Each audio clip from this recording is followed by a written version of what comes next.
Friends, welcome to my YouTube channel সত্য সালের কাজ। তোমাদেরকে আজকে একটা খুব ভালো খবর দেবো। সেটা হচ্ছে বিএসএনএল 4G লঞ্চ হয়েছে প্যান ইন্ডিয়া 27 সেপ্টেম্বর 2025-এ। এবং এতদিন পর্যন্ত বিএসএনএল 2G 3G ছিল, যেখানে অন্যান্য বেসরকারি সংস্থার সিমগুলো 4G 5Gতে রান করতো। কারণ বিএসএনএল এর 4Gটা অনেক অনেক পরে ভারতবর্ষে চালু হলো। তো বিএসএনএল 4G সিম কীভাবে ইন্ডিয়ানসদের হেল্প করতে পারে, ভারতীয়দের সাহায্য করতে পারে, কীভাবে আমাদের কস্ট সেভিং করতে পারে, যেখানে অন্যান্য কোম্পানি আমাদের প্রচুর টাকা খরচা হয় এখন একটা সিম রাখতে গেলে, এবং একটা বাড়িতে 3-4টে করে ফোন যদি থাকে তাহলে তো প্রচুর খরচা হয়। সেদিক থেকে বিএসএনএল এর 4G সার্ভিস আমাদেরকে কীভাবে হেল্পফুল হবে সেটা আজকে ভিডিওতে ডিসকাস করব। তো ফার্স্ট অফ অল দেখো যে বিএসএনএল 4G লঞ্চ হয়েছে, এবং এটা পুরো পিওর স্বদেশি সিম। একদিন পর্যন্ত যে সমস্ত সিম আমরা ইউজ করতাম সেগুলো বিদেশ থেকে আমাদের আমদানি করে আনতে হতো, ইম্পোর্ট করে আনতে হতো, কারণ এখানে সেরকম ইনফ্রাস্ট্রাকচার ছিল না যে আমরা সিম এখানে তৈরি করি। সেটা এবার বিএসএনএল 4Gতে একদম পিওরলি আমাদের ইন্ডিয়ান টেকনোলজি ব্যবহার করা হয়েছে, co.cd, এবং এটা রান করবে তেজস নেটওয়ার্কে, এবং এটা ইন্টিগ্রেশন করেছে টিসিএস, টাটা কনসালটেন্সি সার্ভিস। তাহলে বুঝতেই পেরেছো যে আমাদের বিদেশি বৈদেশিক দেশের ওপরে আমাদের নির্ভরশীলতা কমবে, এবং দেশের যে মেধা তাকে আমরা ইউজ করতে পারবো। আর একটা যেটা হচ্ছে সেটা হচ্ছে প্রায় 98,000 টাওয়ারে এই 4G পরিষেবা পাওয়া যাবে। এটা পরবর্তীকালে 5G এক্সপ্যান্ডেবল হতে পারে। তো যেটা মেজর প্রবলেম হচ্ছে বিএসএনএল এর সঙ্গে, আহ, যে বিএসএনএল এর সিম আমরা কেউ মানে খুব কম লোক ইউজ করে, বিকজ সার্ভিস। কারণ এই 4G 5G সিমের সময় 4G 5G যখন নেটওয়ার্ক চলে এসছে, আমরা যে সমস্ত স্মার্টফোনগুলো ইউজ করি সেগুলো ম্যাক্সিমাম 4G 5Gতে রান করে, কারণ 2G 3Gতে স্পিড দিয়ে স্মার্টফোন ইউজ করা সম্ভব না। কারণ আমাদের এখন মোবাইল ফোন দিয়ে আমরা হেলথ সেক্টর, এডুকেশন সমস্ত কিছুই কিন্তু আহ, এই 4G 5Gর উপরে ডিপেন্ড করছে। সেক্ষেত্রে বিএসএনএল যে 4Gটা এনেছে সেটা কিন্তু আমাদের পক্ষে খুব হেল্পফুল হতে পারে, ইন্ডিয়ানদের পক্ষে হেল্পফুল হতে পারে, কস্ট সেভিং হতে পারে। কি কি ফিচার্স আমরা কি কি এক্সপেক্ট করতে পারি বিএসএনএল 4G সিম থেকে? নম্বর দেখো, ভল্টি পুরো একদম পুরো যে তোমরা সিমটা ইউজ করবে পুরো ভল্টি ইউজ করতে পারবে। খুব ভালো কলিং ফেসিলিটিস হবে, কল মাঝে মাঝে ড্রপ আউট হবে না, এবং ওয়াইডার কভারেজ, শহর, গ্রাম, প্রত্যন্ত এলাকা, রুরাল এরিয়া সমস্ত জায়গায় তোমরা বিএসএনএল 4Gটা পাবে।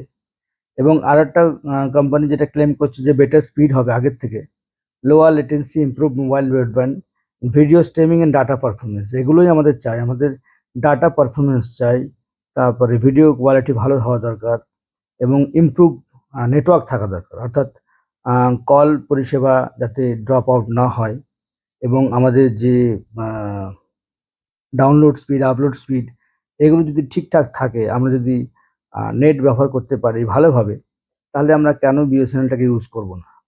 বিএসএনএলটাকে আমরা অবশ্যই ইউজ করব, কারণ আমাদের দেশীয় সংস্থা ভারত সঞ্চার নিগম লিমিটেড। কিন্তু আমরা বাধ্য হয়ে বেসরকারি কোম্পানির সিমটা ইউজ করি, কারণ তাদের পরিষেবা অনেক ভালো, তাদের নেটওয়ার্ক ভালো, তাদের স্পিড ভালো।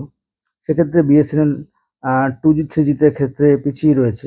এখন 4G সিমে কীভাবে আমাদের হেল্পফুল হবে, বা 4G সিম কীভাবে আগের যে তাদের সার্ভিস ছিল সেটাকে কীভাবে ইমপ্রুভ করবে, সেটা সময় আসলে আমরা দেখতে পাবো অবশ্যই। পার্সপেক্টিভে এটা কতটা হেল্পফুল হবে আমাদের এটা এবার ডিসকাস করার বিষয় রয়েছে।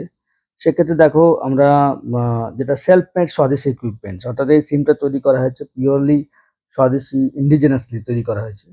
এবং বিএসএনএল এর can regain previous position in country. যখন ভারতবর্ষে টেলিকমিউনিকেশন শুরু হয় তখন কিন্তু বিএসএনএল এর একটা আলাদা পজিশন ছিল, ম্যাক্সিমাম লোকের কাছে কিন্তু বিএসএনএল সিম ছিল। কিন্তু পরবর্তীকালে আস্তে আস্তে কি হয়, অন্যান্য প্রাইভেট কোম্পানি তারা আসে, এবং বিএসএনএল আস্তে আস্তে ধুঁকতে থাকে, এর পরিষেবা খারাপ হতে থাকে, মানুষজন বিরক্ত হয়ে বিএসএনএল সিম ছেড়ে অন্য কোম্পানির সিম নিতে বাধ্য হয়। তো 4G সিম চালু করার ফলে আশা করা হচ্ছে যে আগেকার যে বিএসএনএল এর পজিশন ছিল আবার সে ফিরে পাবে। এবং শহীদাবাদ, গাজিয়াবাদে এই 4G সিমের স্পিডটা টেস্ট করা হয়েছে। সেখানে দেখা গিয়েছে ডাউনলোড স্পিড 25.16 Mbps থেকে 51.4 Mbps হচ্ছে এবং আপলোড স্পিড 1.82 Mbps থেকে 4.15 Mbps হচ্ছে। সর্বোপরি যেটা আমরা এক্সপেক্ট করি পরিষেবা। যদি আমাদের ভালো পরিষেবা হয় তাহলে তো আমরা অবশ্যই বিএসএনএল সিম ইউজ করব। আমাদের কস্ট সেভিং হবে, কারণ বিএসএনএল এর প্যাকেজ অন্যান্য যে কোনো বিদেশি সংস্থা বা অন্যান্য বেসরকারি সংস্থা থেকে কম। কারণ এখন মোবাইল ব্যবহার করার খরচা অনেক বেড়ে গিয়েছে। আগে 10 টাকা 20 টাকা রিচার্জ করলে কথা বলা যেত। এখন সেটা ফ্রি প্যাকেজে 100, 150, 200 এরকমভাবে প্যাকেজ হচ্ছে এবং একটা বাড়িতে যদি 4-5টা মোবাইল থাকে তাহলে তোমাকে 4-5টা মোবাইলে রিচার্জ করতে হবে। যার ফলে প্রচুর টাকা চলে যাচ্ছে। সেক্ষেত্রে বিএসএনএল 4G যদি সেই সুবিধা দেয়, আমি আবারও বলছি সেই সুবিধা, সেই পরিষেবা, কারণ পরিষেবা যদি না দেয় তাহলে কস্ট সেভিংয়ে কোনো লাভ নেই। কারণ আমি কম টাকা দিয়ে কিনলাম অথচ নেটওয়ার্ক নেই, ডাউনলোড হয় না, স্ট্রিমিং হয় না, তাহলে কিন্তু মানুষ বিরক্ত হয়ে যাবে।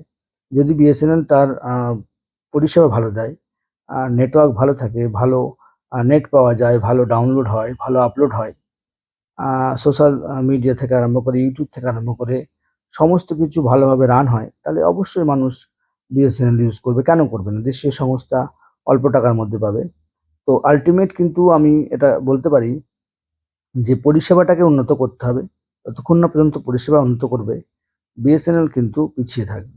বিএসএনএলকে একদম পুরো ওয়ার্ল্ড ক্লাস একটা কোম্পানি করতে গেলে এর পরিষেবাটাকে আরও বেশি ইমপ্রুভ করতে হবে। সো আমার ভিডিও ভালো লাগলে অবশ্যই লাইক করবেন, আমার চ্যানেল সাবস্ক্রাইব করবেন। Thank you, tata, bye by.